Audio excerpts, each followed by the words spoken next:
gente!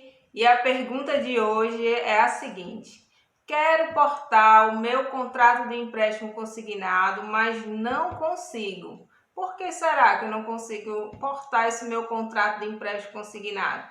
E esse vídeo vai mostrar alguns motivos hoje, inclusive compartilhando alguns fatos, alguns casos aqui dessa semana, para que vocês possam entender melhor, né, aí na prática, no dia a dia, porque o seu contrato pode não ser possível a realização da portabilidade.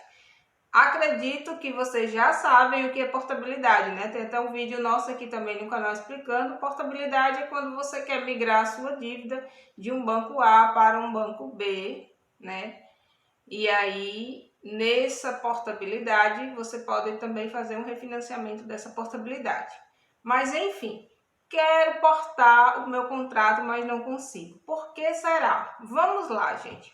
Para que você consiga, para que a gente, na verdade, consiga fazer a portabilidade do seu contrato, quando você, eu vou explicar aqui na prática, como eu disse, alguns casos. Quando você entra em contato aqui conosco, a gente pede para vocês enviarem o extrato de empréstimo de vocês atualizado do aplicativo Meu INSS.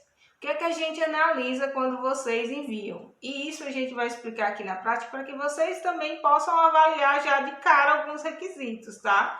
Então vamos lá, vocês enviam o extrato de vocês, o benefício de vocês. O que é que a gente vai analisar? Primeiro a gente vai verificar se tem alguma margem livre, né, no seu empréstimo, no seu contrato, seja para empréstimo ou seja para cartão. E aí a gente vai avaliar os seus contratos. E aí tem lá contrato do Itaú, da Ecoval, BMG, enfim. A gente vai avaliar os seus contratos. E aí, qual é o primeiro requisito nesse contrato seu que a gente vai avaliar? Isso você também pode avaliar. É verificar se o seu contrato tem pelo menos 12 parcelas pagas, 12 primeiras parcelas pagas, tá? Quando você vai lá no seu extrato de empréstimo, você verifica lá no detalhamento que tem lá data de averbação e data de início, tá? A data de averbação é a data a qual o INSS ele deu aquele consentimento, né, para poder realizar aquele contrato. E a data de início é a data que começa a haver o desconto em seu benefício. Então, você vai começar a contar a partir dessa data, tá? A data de início. Então, você precisa dessa data de início verificar se seu contrato já tem pelo menos, o mínimo, 12 parcelas pagas. Esse é o primeiro requisito. Sem isso, a gente não consegue fazer a sua portabilidade, tá? Então, isso vocês mesmos já podem verificar. Não tem 12 parcelas pagas, a gente não consegue fazer a portabilidade.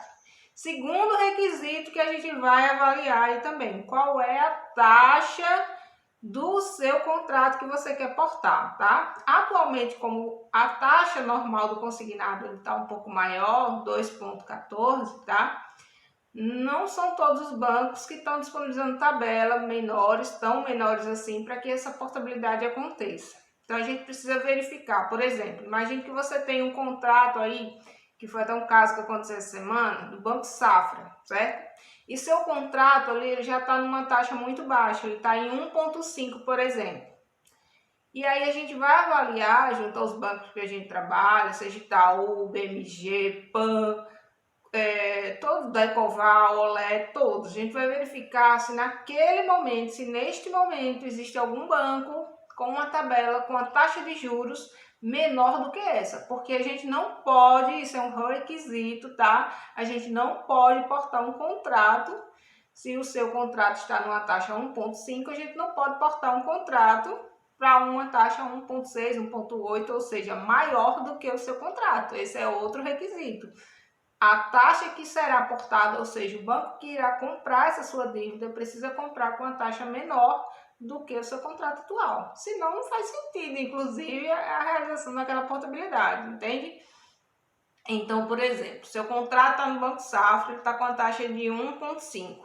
Existe algum banco neste momento que tenha uma taxa menor do que aquela? Se tiver, ótimo. Aí já atende aí ao segundo requisito. Mas ainda, gente, há outros requisitos que a gente precisa avaliar também, que isso é a gente, quando faz uma análise como consultores, que especialistas nisso, vamos avaliar junto aos bancos aos quais a gente trabalha essas condições, tá? E a gente vai avaliar outro requisito. Esse seu contrato do Banco Safra é o seguinte, tem bancos que eles portam contratos de qualquer outro banco, tá? Que portam de qualquer outro banco, mas tem outros que eles portam de tais e tais bancos, exceto o Banco X, tá? Por exemplo, o Banco da Ecoval, no momento, ele porta todos os contratos, exceto contratos do Banco Safra e do Banco C6, por exemplo. Isso no momento, não quer dizer que mude futuramente, tá? Que não possa mudar, mas no momento, ele imagine que ele é, no momento, o único banco que possui uma taxa menor do que aquele seu contrato, mas ele não porta contratos do Banco Safra, por exemplo. Então, o terceiro requisito não passa. Ele é o único banco que possui uma taxa menor, mas esse banco não porta contratos desse banco aqui que a gente está querendo portar, entende? Então já é outro requisito que pode não atender. E aí tem outra situação também que aconteceu essa semana. Essa foi uma situação, tá? Outra situação é o seguinte, tenho clientes com vários contratos com parcelinhas pequenas. A taxa de juros era alta, porém a parcelinha era muito pequena.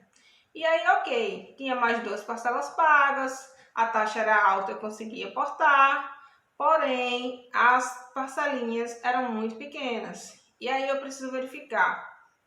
Ok, qual banco? E esse cliente também queria fazer unificação de parcelas, tá? O que é unificação de parcelas? Imagina que você tem 5 parcelas lá, cada uma por R$50, e nessa portabilidade, com esse refinanciamento, por exemplo, da portabilidade, eu gostaria de fazer a unificação dessa parcela, ou seja, ao invés de ter 5, eu ter uma. Isso é a unificação de parcelas. Então, não são todos os bancos que permitem fazer a unificação de parcela, tá?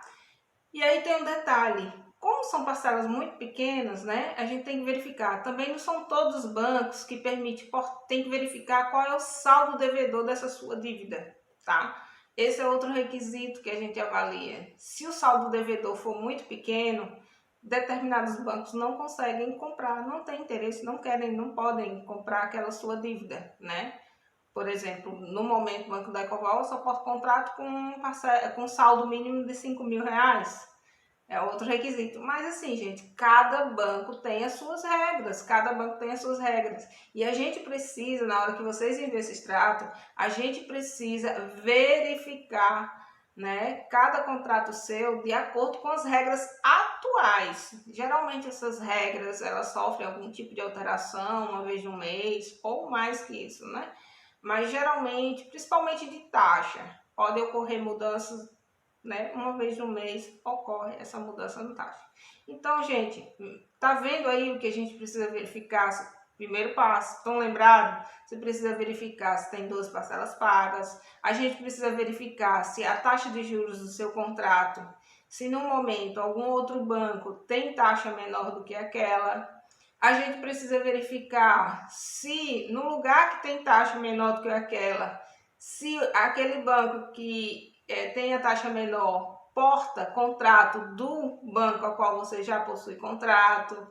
A gente precisa verificar se o saldo devedor, né, do seu contrato está compatível com a regra daquele banco de origem, tá? Então, isso aqui, gente, lógico, isso é um trabalho nosso que a gente faz, é um trabalho operacional que a gente faz. Mas eu estou trazendo isso aqui, essa informação para vocês, muito detalhada, inclusive, para que vocês possam entender. Porque às vezes você entra em contato com a financeira, com o correspondente, vocês mandam o extrato lá e às vezes o pessoal não explica muito bem qual o motivo que você não está aportando aquele contrato, porque você não está conseguindo. Então, o objetivo aqui é deixar mais claro para que vocês entendam, mesmo que vocês não tenham explicação, se vocês entrarem em contato conosco aqui, mandando o extrato, a gente vai dizer qual o motivo que a gente não está, ou quais possíveis motivos que a gente não está conseguindo portar. Mas nesse vídeo eu estou deixando claro para que vocês possam entender melhor, né? E aí na prática, por porque realmente o seu contrato não pode estar sendo portado. E pode ser justamente por algum desses motivos que eu acabei de explicar para vocês. Eu sei que, como eu já disse anteriormente, essa é uma operação a mais complexa e mais demorada que a gente tem para poder fazer, né? Mas também não é nenhum bicho de sete cabeças. Espero que eu tenha deixado mais claro aqui para vocês o motivo, né, pelo qual o seu contrato pode não ser possível a realização daquela portabilidade. E se ainda houver alguma dúvida, né, ou se os seus contratos atenderem algum desses requisitos aqui, pode mandar o extrato, entre em contato conosco, que a gente vai fazer uma análise mais detalhada, mais criteriosa e dar esse feedback para vocês se a gente conseguiria fazer alguma operação, seja de refinanciamento ou portabilidade para você, com essa análise mais criteriosa que a gente pode fazer, tá? E aí agora vocês vão ficar munidos dessas informações aí do que é que a gente avalia, tá bom? Se gostou, deixa aquele like, por favor, não se esquece. E também deixa nos comentários a sua dúvida e também sugestões, tá bom? Espero que eu possa ter ajudado aqui vocês a entender aí esses motivos.